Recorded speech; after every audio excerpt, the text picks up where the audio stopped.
Welcome to Kids Recall. In today's video, we'll be going through the 2012 superhero movie, The Amazing Spider-Man. It's time to recall, so let's get started. Turn on subtitles and spoilers ahead. The movie starts and we see in Queens, New York City, scientist Richard Parker is playing hide and seek with his young son, Peter Parker. Peter ends up in a room where his father works and finds someone tampering with his father's work. He right away goes on to tell his father what he just saw. And Richard is nothing less than shocked and concerned to learn this.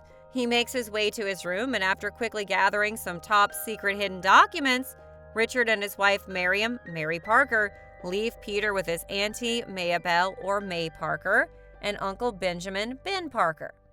Then mysteriously depart without telling Peter where they're going. Years later, a teenage Peter Parker has become an alienated, shy, and distressing social outcast with little knowledge about his parents. He, however, happens to be a good photographer and has a crush on one of his own classmates named Gwen Stacy. We go on to learn that he attends as a student at Midtown Secondary College of Science and Technology. We see that he is frequently getting bullied by the obnoxious, stressful, and mean sports player and school bully Eugene Thompson, who's also known as Flash. That day, when he goes to the sports ground, he finds Flash bullying an innocent boy who is unable to defend himself against the much bigger and more powerful Flash. As Flash sees Peter out there, he asks him to take a photo of him bullying the little boy. Peter instead goes on to refuse and tells him that he's nothing but an idiot. It enrages the bully, and he goes on to beat the shit out of Peter. Gwen shows up and right away breaks up the fight. She seems impressed by Peter's bravery, and when they're back in class, they go on to introduce each other. When Peter goes home later that day, his aunt notices the bruise on his face and asks him about it, and he tells her that it was nothing but an accident. His uncle shows up and tells him to come to the basement, where he shows him an old fridge. It's been broken for quite a while, and his uncle is going to ask him if he can fix it. His uncle also notices the bruise on his face and asks him who beat him up. Peter pretends to ignore the question, and his uncle makes his way out of the basement. Later that day, Peter looks around the basement and comes across a suitcase. It's the same suitcase his father took from their home when he was just a little boy. He takes the suitcase to his room and searches through it. He goes on to find a secret compartment where he finds some documents. We see that these documents are the same ones we saw at the beginning of the movie. We see that it is an algorithm that his father didn't want anyone to find. Peter himself is a scientist and tech student, so he happens to take interest in such things, and the documents pique his interest. He goes on to search on the internet to find more data regarding the documents and tries to make sense of what's in there. As he looks up more information on the internet, he goes on to learn that his father used to work with another man named Curt Connors. It turns out that they have been working on different experiments, and their aim was to enhance the abilities of humans. They wanted humans to be more powerful and invincible against all kinds of disease. He learns that his father and Kurt used to work at a pharmaceutical science company named Oscorp. Peter decides to go there and fake his way into the Oscorp building by pretending to be an intern. When he gets there, he sees Gwen and learns that she's working as Kurt's assistant. When he is walking inside the building, he bumps into a man named Rajith Ratha. Peter notices that this man has a document on which the decay rate algorithm is written. It is the same as the one in his father's documents. He quickly understands that these documents are definitely related to the ones his father had. Peter follows Ratha and sneaks into a mysteriously dark laboratory where an extremely strong bio-cable is being created from experimental, genetically altered, modified spiders. He mistakenly touches one of the webs, and this is when all the other spiders go out of control, and the situation becomes chaotic, and the spiders attack Peter. He, however, manages to get out of there. Ratha, on the other hand, goes directly to Kurt and tells him that he needs the formula this company has been working on for years, and that he's not given the formula soon enough, then he will not take much time to shut down the company. Kurt gets worried upon his warning and tells him that they're doing their best. Peter, in the meantime, gets a chance to have a chat with his crush, Gwen Stacy. When she leaves, one of the spiders escapes from its container and hungrily bites Peter on the neck. On the subway ride home, Peter scuffles with a gang of thugs and discovers that he suddenly has increased agility and strength, probably a side effect from the spider bite. Upon returning home, he finds the spider hiding in his jacket and stores it away. When he gets home, his aunt sees him and tells him that he really seems tired. He, however, does not say anything and goes directly to his room. When Peter wakes up the next morning, he feels many changes in his body. Whenever he grabs something, he breaks it, and he also has the ability to draw different objects towards his body. He finds himself unable to control his powers. Upon noticing all of these things, he enhances his research on the algorithm.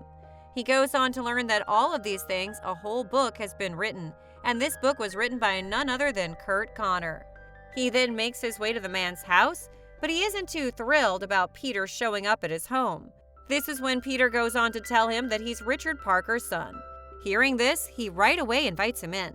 As they go on to talk, the man tells the boy that he used to work with his father, and they were working on a very important project that would have helped humanity in so many ways. But the day when Richard was to give him his part of the research, that's the day he died in a plane crash. And that's the day when Connor stopped working on the project. Peter goes on to give him the other part of the algorithm that he figured out from the documents of his father. And Dr. Connors explains that he and Richard were researching cross-species genetics in order to find a way to regrow lost limbs. Dr. Connors being motivated by the loss of his own right arm, which he lost during a war. Connors then asked Peter to meet him at his office as well. We see that Connors is frustrated because his superior, Rajat Ratha, is pressuring him to devise a cure for Oscorp's CEO founder, Professor Norman Virgil Osborn, who's terminally ill. The next day, when he goes to school, Peter's attitude is totally different because he is too powerful and agile now. When he's playing basketball, he goes on to teach Flash a lesson by torturing and insulting him in front of everybody. When Flash finds it hard to take the ball from him, Peter is, however, unable to control his power and gets in trouble after accidentally breaking a basketball hoop during the game with Flash. Uncle Ben is forced to switch a work shift to meet with Principal Philip Coulson about the situation. When Uncle Ben is giving him a lecture, he spots Gwen there and tells her that she's the same girl whose photo is in Peter's PC. Peter is embarrassed at this. When his uncle leaves, he goes to talk to Gwen, who now knows that Peter likes her. She asks him what her picture is doing on his PC, and he tells her it's a group picture, and she must be there too. Uncle must have seen her in the group picture. Their conversation ends with them deciding to go on a date. Afterward, Uncle Ben asks Peter to pick up Aunt May, but Peter instead practices his new spider-like superpowers and meets with Dr. Connors at Oscorp, who shows him how the limb regeneration formula works on a laboratory mouse. In the meantime, Uncle Ben keeps calling Peter and has to remind him that he has to go pick up his aunt, but Peter's too busy at the lab. When Peter returns home, Uncle Ben scolds him for having forgotten to pick up Aunt May, reminding him that Richard believed that people should always make their responsibilities their priority. Aunt May tries her best to keep it cool and calm and says that Peter's only human and humans forget things, so they should just let it go. But his uncle is pissed off at him and is not ready to let him off the hook that easily. After getting a lot of shit from his uncle, a distraught Peter storms off. He goes on to a store to buy milk, but falls 2 cents short and is refused service by the store clerk. Suddenly, a criminal named Dennis Carradine, who has a star tattoo on his wrist, robs the store, and Peter doesn't do anything to stop him. Uncle Ben, who is searching for Peter, sees the thief running away and wrestles with him over a gun. The thief shoots Uncle Ben right in front of Peter and runs off. Peter blames himself for the tragic accident. Shortly after the attack, Peter acquires a police sketch of Dennis, the murderer, and uses his abilities to hunt criminals matching the killer's description. After attacking a man who fits the description, he's chased by a gang and falls inside an abandoned gym. An lurched wrestling poster inspires him to create a mask. Peter then goes on to prepare a whole costume for himself and also tries to use and learn to control his powers and skills.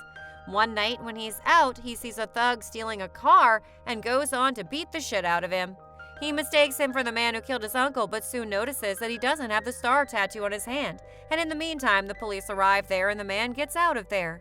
Later on, he adds a skin-tight morph onesie superhero spandex suit for mobility and suddenly becomes a folk hero, who the public refers to as Spider-Man. The police, led by Gwen's father, Captain George Stacy, soon start a manhunt for the masked vigilante. On the other hand, Rotha fires Dr. Connors for refusing to immediately start human trials of the limb regeneration formula. He takes a sample of the drug and plans to test it at a Veterans Administration hospital under the guise of a flu shot. Growing desperate, Dr. Connors injects himself with the formula and passes out. Upon awakening, he finds his lost arm has been fully regenerated. However, he then mutates into a large reptilian lizard-like monster and chases Dr. Rotha at the Williamsburg Bridge, throwing cars over the side as he rampages. Spider-Man saves each fallen car with a bio-cable homemade web, which he deploys from a wrist-mounted web shooter. One of his own inventions that he made out of watches. With a great deal of difficulty, he also manages to save the life of a young boy trapped in a car that's fallen from the bridge and that Spider-Man is holding suspended in midair through the bio-cable webbing. Spider-Man then confronts the lizard in the sewers, barely escaping alive. The effect of the injection now starts to fade a little, and this is when the lizard starts losing his powers. After a while, the doctor comes back to his normal human form, and finding himself in the sewers, he decides to continue working on the experiment right there. Peter learns that Connors is the lizard and tries to warn the police, but they tell him to get out of the police station. He then sets a camera in the sewers to prove his point to the police. The camera inscribed with his name is found by Connors, who learns that Spider-Man's real identity is Peter Parker. He attacks Peter at school and plans to unleash the drug all over Manhattan to mutate all humans into lizards using a cloud-generating device at Oscorp Tower. Unaware that Gwen is there making an antidote for the condition at Peter's request, the police mobilize to stop both him and Spider-Man, but are delayed when the lizard infects officers with small doses of the chemical. Captain Stacy learns Spider-Man's real identity after removing his mask and allows him to stop Connors, while proceeding to the tower himself after Peter mentions that Gwen is there making an antidote. However, during the manhunt, Spider-Man was wounded by a police bullet and is having a difficulty swinging from building to reach Oscorp Tower. The father of the young boy who was once saved by Spider-Man works in construction and hears what's going on through the radio and TV while working an evening shift. He calls all of his construction worker friends who are also working, and they maneuver large cranes into proper formation so that Spider-Man can use them to reach Oscorp Tower. After Captain Stacy retrieves the antidote from Gwen and arrives to save Spider-Man, who was being overpowered, both of them fight together to delay the lizard while Spider-Man modifies the machine to disperse the antidote instead, restoring the humanity of Connors and the infected officers and allowing him to save Peter from a fatal fall from the tower. It turns out that the lizard mortally wounded Captain Stacy by scratching him with his giant claws. Before he dies of his sliced wounds, Stacy makes Peter promise to keep Gwen safe by staying away from her. Peter initially does so, staying out of sight at Captain Stacy's funeral, which of course doesn't sit well with Gwen. She confronts him at his house and he doesn't talk about it, but Gwen is no fool. She realizes his reasons. Days go by and Peter finds it hard to spend his life without the love of his life. Arriving late to class back in school, Peter is told by a teacher not to make promises he can't keep. Peter leans forward and whispers to Gwen, but those are the best kind. This is the implication that they are going to get back together, and in the last scene of the movie, we see Spider-Man ready to save the city. In the post-credits scene, Dr. Connors is sitting in a prison cell speaking with a mysterious man. The man inquires about Dr. Connors, divulging information about Peter's father. But Dr. Connors tells the man to leave Peter alone, and the scene abruptly ends with a flash of lightning. And with that, this movie comes to an end. Thanks for watching. Please like, subscribe, and click the bell icon to get new movie recaps.